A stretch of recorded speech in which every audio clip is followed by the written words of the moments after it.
మనం తెలంగాణ సమాజం మీద జరుగుతున్న కుట్రల్ని, తెలంగాణలో జరుగుతున్న రావణ కాష్టాన్ని తెలంగాణ ప్రజల ముందు నిలబెడుతుంటే కొంతమందికి అస్సలు నచ్చలేదు. ఈ ప్రభుత్వానికి అయితే వశపడతలేదు మిత్రులారా. ఈ ప్రభుత్వానికి వెనుక నుండి నడిపిస్తున్న బీజేపీ పార్టీకి కూడా భయమవుతుంది.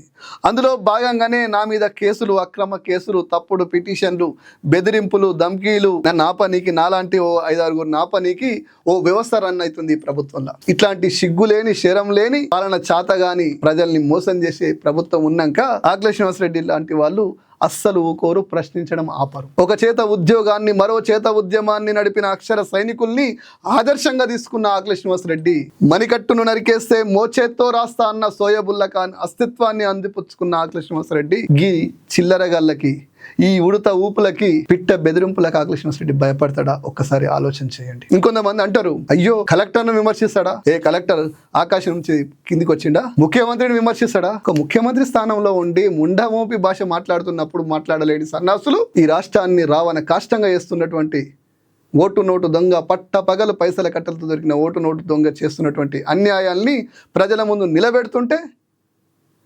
తప్ప మళ్ళా చెప్తున్నా, కలెక్టర్లు, కమిషనర్లు, ముఖ్యమంత్రులనే కాదు, స్పీకర్లను కూడా నేను విమర్శిస్తా.